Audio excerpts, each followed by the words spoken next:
Pourquoi un ex revient généralement quand finalement on tourne la page? J'ai décidé d'aborder ce sujet dans cette vidéo parce que c'est un sujet que j'adore, dans le sens où finalement ça va beaucoup avec les lâcher-prise dont je parle dans d'autres vidéos pour justement non pas abandonner les perspectives de reconquête de son ex, mais plutôt se donner plus de chance. Alors, il est vrai, beaucoup d'entre vous pourront le constater, quand d'autres peut-être vous l'ont déjà raconté, mais que lorsque des fois on lâche prise complètement au point d'être au stade de tourner la page, de vouloir passer à autre chose pour de bon, les ex auront tendance à revenir. D'ailleurs, en complément de cette vidéo volontairement, je t'ai laissé avoir accès à un mail dans lequel je vais te donner 5 raisons pour lesquelles généralement un ex sera tenté de revenir. Alors, c'est un mail dans lequel tu vas peut-être te reconnaître en plus, mais tu vas voir qu'il y aura certaines choses que je vais évoquer dans cette vidéo qui vont aller de pair et que ça peut être intéressant du coup pour t'amener à mieux comprendre l'état d'esprit de ton ex justement quand tu es amené finalement à tourner la page. Pour y accéder, c'est très simple. Il te suffira une fois que tu auras terminé cette vidéo d'aller dans sa description en dessous pour cliquer sur le lien. Si tu ne me connais pas encore, je suis donc Christelle Lepage, je suis experte en dynamique amoureuse, spécialisée dans la reconquête amoureuse. Je suis sur cette chaîne pour essayer de te donner des conseils testés et approuvés par mes coachés. En effet, je fais des coachings donc personnalisés, téléphoniques, et donc tout au long de la journée, ça me permet vraiment d'avoir beaucoup de retours, beaucoup d'expérience aussi. Et je suis là du coup pour essayer de te rapporter des témoignages, te rapporter aussi des états d'esprit, c'est-à-dire t'analyser, décortiquer ce qui peut se passer dans la tête de ton ex aujourd'hui avec cette rupture pour t'amener justement à gagner en objectivité, à gagner en lucidité et être en mesure du coup finalement d'aborder les choses de la meilleure façon qui soit pour réussir à amener ton ex à te redonner vraiment une chance. C'est pour ça que si ce n'est pas déjà fait, je t'invite fortement parce qu'elle va t'être utile de t'abonner à ma chaîne. Tu peux également cliquer sur la petite cloche des notifications, très pratique. Ça te permet en fait d'être averti à chaque nouvelle sortie de mes vidéos et du coup de ne jamais louper de conseils à venir. Alors pourquoi généralement on entend parler autour de nous? On peut constater que les ex seront tentés de revenir une fois qu'on a tourné la page. Eh bien l'une des premières raisons, c'est que si tu es dans la logique donc de passer à autre chose et de tourner la page, c'est forcément que tu te détournes donc de ton ex et qu'il n'y a donc plus de tension possible entre vous. Dis-toi que lorsqu'il n'y a plus de tentative de communication, d'échange ou de proposition par exemple de se voir, ça ne peut pas créer de tension forcément. Donc sans le faire exprès, naturellement les tensions vont donc un petit peu s'apaiser et on peut se retrouver du coup face à un ex qui tout simplement n'étant plus sollicité à un moment donné parce que trop braqué, est en mesure de prendre aussi du recul, un temps dont peut-être il avait besoin pour être amené du coup à s'ouvrir à nouveau ou être tenté de revenir vers toi. Sur ce point, je vais insister lourdement sur le fait qu'il n'est pas question du coup d'évoquer le principe du silence radio. Les silences radio, c'est dangereux si tu n'as pas fait de travail au préalable. Si demain tu te sépares de ton ex parce qu'il ou elle te reprochait par exemple d'avoir été trop égoïste et que tu ne fais rien derrière, te contentes simplement d'un silence radio en te disant que comme tu ne vas plus donner de nouvelles, ton ex va être aux abois et va reprendre contact, tu te mets finalement en danger. Pourquoi? Parce que la réalité, c'est que durant ce silence radio, rien ne prouvera à ton ex que tu as changé, rien ne sera en mesure de donner envie à ton ex de te redonner une chance, puisqu'il t'a quitté le lundi en pensant de toi que tu n'étais pas la personne appropriée pour sa vie parce que tu étais trop égoïste, et donc il n'y a pas de raison que cet ex revienne vers toi donc le dimanche, pensant que tu es devenu quelqu'un d'autre et que ça vaut le coup de revenir. C'est pour ça que lorsque on va parler de tourner la page et qu'un ex pourrait finalement être tenté de revenir parce qu'il n'y a plus de tension, c'est aussi quand au préalable, tu as peut-être déjà fait une partie du marché, c'est-à-dire que ton travail aura été de montrer que tu étais quelqu'un de différent, que tu as appris de tes erreurs, que la réflexion t'a permis de mûrir et a donc permis finalement de te renouveler, d'être quelqu'un de mieux. Et à ce moment-là, eh bien, le fait de tourner la page, de passer à autre chose, peut te mettre dans des dispositions où tu as vraiment laissé ton ex de côté, en retrait, ce qui donc obligatoirement a empêché de créer des tensions, puisqu'il n'y avait plus de contact possible, et amener ton ex donc à se détendre vous concernant, et donc à avoir plutôt l'envie aujourd'hui de revenir à nouveau vers toi. Je ne fais donc pas référence à un silence radio pur et dur, qui amènerait juste à provoquer ton ex, mais plutôt à une démarche où tu as fait ton taf, ton travail vis-à-vis de ton ex, et qu'à un moment donné, tu décides de te détourner de cette reconquête parce que c'est énergivore, parce que tu es fatigué, ou parce que aussi tu décides de lâcher prise, donc tu décides d'une certaine façon de tourner la page, et où là, en effet, ça peut être donc porteur vis-à-vis de ton ex. Ensuite, la deuxième raison qui peut amener un ex à décider de revenir alors que tu tournes la page,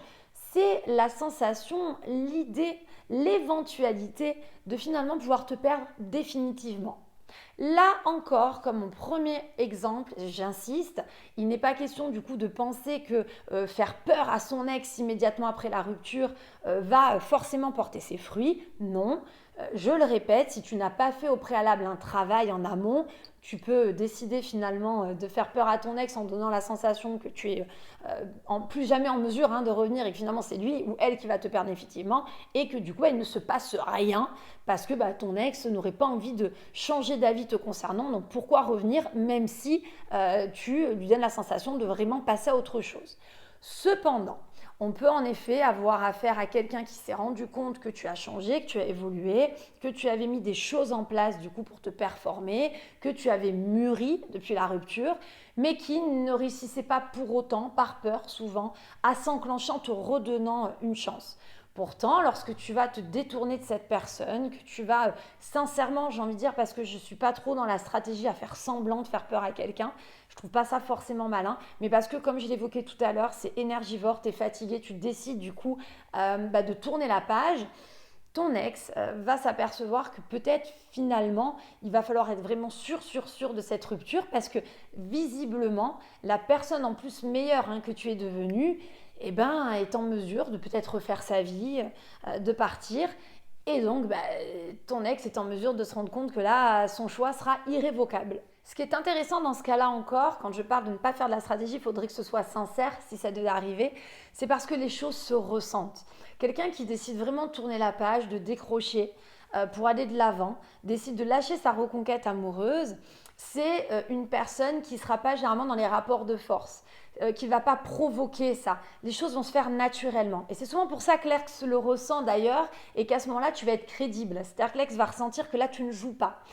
À l'inverse, des gens qui pourraient mal comprendre cette vidéo et qui auraient envie de se dire « Ah bah alors dans ces cas-là, si je donne la sensation à mon ex de me perdre définitivement, il ou elle va réagir », auront tendance à mettre des choses en place finalement trop rapides, les faire de manière maladroite en faisant semblant d'avoir quelqu'un ou en se mettant sur les réseaux sociaux en mode « j'ai fait une nouvelle rencontre » ou en parlant à des intermédiaires pour véhiculer finalement des messages,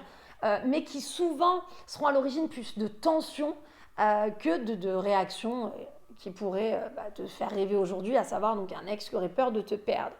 C'est pour ça qu'il ne faut pas avoir peur vraiment dans les démarches aussi de reconquête amoureuse parfois, de pratiquer les formes de lâcher prise dont je parle dans d'autres vidéos, mais de manière sincère, c'est-à-dire que j'ai des gens, moi, qui se sont retrouvés à se remettre avec des ex alors qu'ils avaient décidé de tourner la page, mais qui vont m'évoquer que ce laps de temps où ils ont décidé de tout lâcher, c'était sincère et que ça leur a même fait du bien parce que c'était la capacité d'entrevoir, finalement, d'être heureux ailleurs, de tenter sa chance sans l'ex et que ça les a construits, ça les a consolidés. Et que quand l'ex est finalement revenu pour redonner une chance, ils étaient plus à même de pouvoir aussi discuter en expliquant que oui,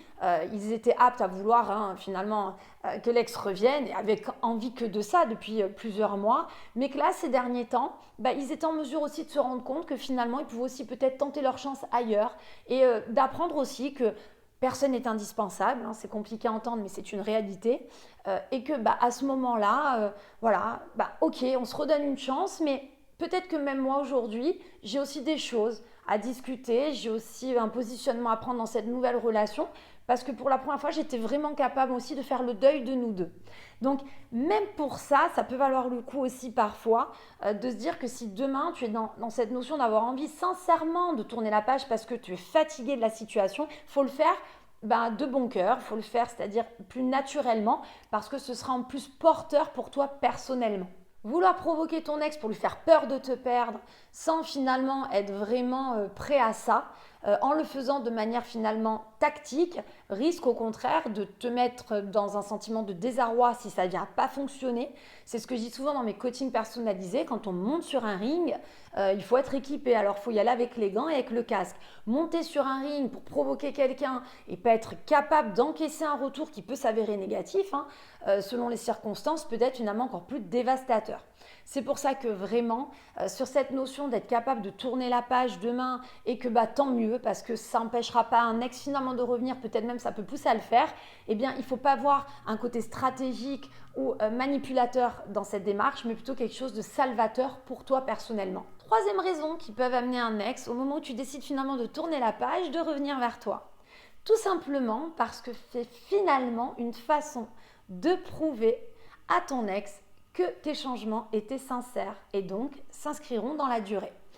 On peut comprendre que ton ex, jusqu'à temps que tu sois derrière ou à laisser la sensation que tu attends d'un retour, soit perplexe à l'idée que tous ces changements vont vraiment s'inscrire dans la durée. J'ai beaucoup de gens qui me rapportent que l'ex constate les changements, vont même dire « je vois que tu as fait des efforts, je vois que tu es d'une certaine façon quelqu'un d'autre, mais reste quand même un petit peu méfiant ». Et on peut le comprendre, on peut penser que l'ex estime que si demain il ouvre les vannes, eh bien les défauts reprendront quand même le dessus et qu'il y a peut-être des automatismes de la vie du passé qui vont reprendre le dessus. C'est pour ça que parfois, alors qu'on a fait des tonnes de choses pour récupérer son ex, on avait mis des efforts en place, on avait vraiment changé, on avait tenté de prouver ces changements et on avait affaire plutôt à un ex qui n'était pas vraiment réceptif. Au moment où on décide de poser le bagage et de se dire « ok, de toute façon maintenant je vais me détourner de tout ça et je vais tourner la page », eh bien l'ex commence à se montrer réceptif. Et en fait c'est psychologique, c'est humain. C'est parce que l'ex s'aperçoit que tu te détournes de lui et continue à voir que pour autant tu n'as pas changé, c'est-à-dire dans le bon sens. C'est-à-dire qu'au contraire, tu as gardé ces changements, tu es resté la même personne. J'ai souvent ça dans les couples qui ont eu des enfants. Monsieur, par exemple, pour prendre l'exemple de l'homme, après ça fonctionne bien sûr pour les femmes et les hommes, mais monsieur décide de lâcher prise dans sa reconquête, mais vraiment de tourner la page, de s'ouvrir à d'autres choses. Et à ce moment-là, les efforts continuent, la manière de s'occuper des enfants perdure, la façon de communiquer avec l'ex-femme continue, il continuera pour autant à être bienveillant, à se montrer altruiste par rapport à l'aide qu'il peut apporter pour les enfants. La famille aussi, les amis en commun continuent à expliquer que cette même personne fait encore du sport, continue à être plus épanouie. Bref, l'ex du coup va se rendre compte que malgré tout, l'ex continue ses changements. Et bien là, c'est des vraies prises de conscience. Je le vois dans mes coachings, je parle vraiment, j'insiste que de choses que je connais parce que j'ai des retours tous les jours. Eh bien, l'ex, à ce moment-là, se dit « ok, donc finalement, c'est quelqu'un qui a vraiment changé. C'est pas que pour sauver notre couple, c'est pas que pour notre vie de famille, c'est pas que pour lui, c'est pas que dans son intérêt pour sauver ses fesses, c'est parce que réellement, il est devenu quelqu'un d'autre. » Et là, on va se retrouver avec une personne qui, en effet, va se montrer beaucoup plus réceptive au point de se rapprocher du coup et de se rendre compte que, alors que mon coach a décidé de tourner la page, d'aller de l'avant, eh bien, l'ex est en train de faire quelques appels du pied. Donc là encore, c'est hyper intéressant de voir que c'est pas parce que la situation a été provoquée ou que c'est pour montrer à l'ex que on est capable de s'ouvrir à autre chose et faire peur que ça va se passer. C'est parce que les choses se font tellement naturellement, les choses sont tellement sincères que finalement, comme j'aime le dire dans beaucoup de mes vidéos, parle à l'univers, l'univers te répond. Et cette énergie véhiculée est tellement naturelle qu'elle est crédible aux yeux de l'ex et donc forcément, ça fait beaucoup d'effet. Alors tu t'aperçois que, quelles que soient les trois causes que je viens d'évoquer, elles ont toutes la même similitude, à savoir qu'il faut que ce soit naturel, ce dont je parle. Je ne suis pas en train de dire du coup qu'il va falloir t'obliger à vouloir tourner la page pour faire revenir ton ex, parce que ça ne se contrôle pas. Justement, vouloir tourner la page doit être quelque chose vraiment de ressenti, une volonté, mais parce que c'est un besoin de le faire, parce que c'est une vraie décision, mais c'est plutôt du coup t'enseigner que d'une certaine façon, si aujourd'hui tu fatigues, parfois, de vouloir aussi tourner la page, de vouloir te faire confiance sur le fait d'être heureux ou heureuse ailleurs, sur le fait qu'à un moment donné, tu ne peux pas rester là-dedans pendant 107 ans, peut aussi s'avérer bénéfique. Dans le sens où parfois, c'est ce que je dis à mes coachés, il faut se rendre à l'évidence. Si ton ex doit revenir, il reviendra. Si le job a été fait, Si ta volonté vraiment de t'excuser, si ta réflexion a été sincère, si ça t'a permis d'apprendre sur toi-même et de devenir quelqu'un de meilleur, eh bien au final, rien n'empêchera que ton ex à un moment donné, si ça doit le faire, reviendra également quand tu auras pourtant décidé de passer à autre chose. Alors bien sûr, ce sera peut-être trop tard, comme pour certains de mes coachés, mais dans ce cas, c'est la preuve que donc ce n'était pas la personne avec qui il fallait refaire ta vie. Et puis dans d'autres cas, tant mieux à ce moment-là, et ce sera une façon du coup de vous retrouver sur des bases plus solides, parce que comme je l'ai évoqué juste avant, ça te permettra aussi d'avoir été capable à un moment donné d'imaginer, d'entrevoir, d'être heureux aussi à nouveau, heureuse sans ton ex. Je te rappelle qu'en complément justement de cette vidéo, je t'ai donné la possibilité d'avoir accès à un mail dans lequel je te donne 5 raisons pour lesquelles justement les ex vont revenir généralement. Tu vas voir que ça va te parler, ça va sans doute te conforter dans ce que tu as pu entendre aussi aujourd'hui dans cette vidéo. Pour y avoir accès, c'est très simple, il suffit de cliquer sur le lien que j'ai laissé dans la description en dessous. Si la vidéo te paraît utile aujourd'hui, pense au petit like d'encouragement, à t'abonner à la chaîne si ce n'est pas déjà fait en cliquant sur la petite cloche des notifications, très pratique. Ça te permettra vraiment de ne louper aucune vidéo à venir. Et en attendant, bien, je te dis à très bientôt pour toute la suite de mes conseils.